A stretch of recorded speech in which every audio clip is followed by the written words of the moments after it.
آج سے 1400 سال پہلے اسلام حضرت محمد صلی اللہ علیہ وسلم کے نقش قدم پر عروج پر تھا اور اس وقت آپ نبی پاک صلی اللہ علیہ وسلم کے ساتھ 4 صحابہ موجود تھے۔ حضرت ابوبکر صدیق، حضرت عمر فاروق، حضرت عثمان غنی اور حضرت مولا علی۔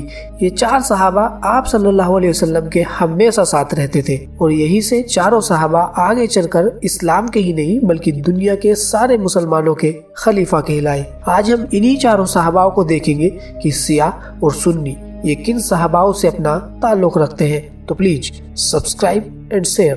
خلافت آخر کس کو دی جائے، سیاہوں کو یا پھر سنیوں کو؟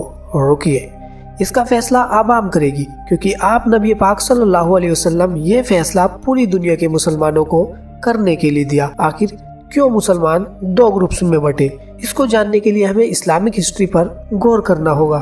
1400 سال پہلے آپ صلی اللہ علیہ وسلم اس دنیا کو ظاہری طور پر الوداع کہہ گئے۔ آپ نبی پاک صلی اللہ علیہ وسلم کے اس دین اور مسلمانوں کو کفار کے خلاف طاقت دینے والے ایک خلیفہ کی تلاش تھی۔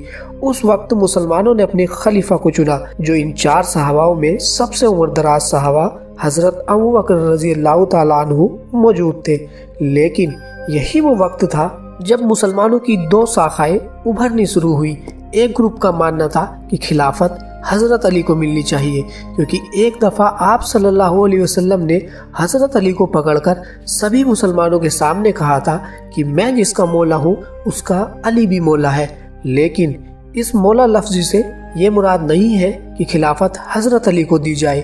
حضرت علی آپ صلی اللہ علیہ وسلم کے چچا ابو طالب کے بیٹے اور آپ کے داماد تھے، اور حضرت علی کو آپ صلی اللہ علیہ وسلم نے ابو طالب کے جانے کے بعد ان کی دیکھ ریکھ رکھی۔ ابو طالب کبھی ایمان نہیں لائے، لیکن حضرت مولا علی ہمیشہ آپ صلی اللہ علیہ وسلم کے ساتھ رہے، اور آپ صلی اللہ علیہ وسلم کے خاندان کو اہل بیت کہا گیا، جن سے ہم سبھی مسلمان بہت پیار کرتے ہیں۔ یہی وجہ تھی کہ کچھ لوگ چاہتے تھے کہ خلیفہ اہل بیت میں حضرت علی کو بنانا چاہیے، کیونکہ آپ صلی اللہ علیہ وسلم نے حضرت علی کو مولا کہا تھا۔ لیکن ابھی بھی مسلمان بٹے نہیں تھے۔ کچھ مسلمانوں کا کہنا تھا کہ جب حضرت ابوبکر رضی اللہ تعالیٰ عنہ خلیفہ بنے تو آپ نے حضرت علی کو جرگے میں شامل کیوں نہیں کیا، کیونکہ اس موقع پر اہل بیت کا ہونا بہت ضروری تھا۔ اس کے بعد حضرت علی نے 6 مہینے کے بعد حضرت ابوبکر رضی اللہ تعالیٰ عنہ کی بیعت کی، لیکن 2 سال بعد حضرت ابوبکر رضی اللہ تعالیٰ عنہ اس دنیا کو الوداع کہہ گئے۔ ان کے بعد تاریخ میں مسلمانوں نے حضرت عمر فاروق رضی اللہ تعالیٰ عنہ کو اپنا خلیفہ چنا، اور اسی وجہ سے کچھ مسلمانوں کے دلوں میں چنگاری آگ کی شکل لینے لگی، کیونکہ ان کا ماننا تھا کہ اس دفعہ حضرت علی کو خلافت دی جائے گی۔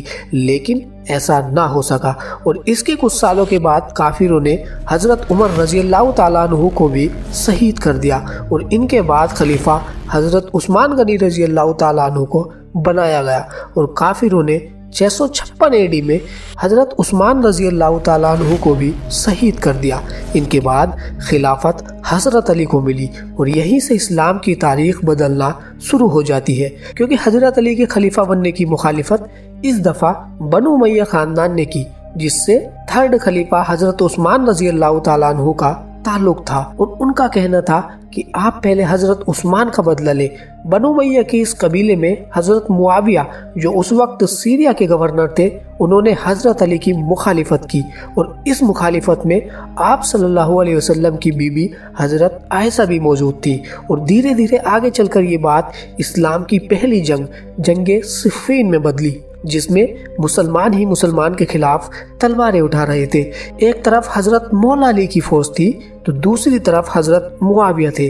اس جنگ میں کافروں کی بھرپور سازش تھی، تو یہ اگلی ویڈیو میں بتائیں گے۔ اس جنگ میں حضرت مولا علی کی جیت ہوئی، لیکن حضرت معاویہ نے بھی حضرت علی کو خلیفہ نہیں مانا، اور حضرت معاویہ نے خود کو ہی 660 عیسوی میں دمشق میں خلیفہ گھوشت کر دیا۔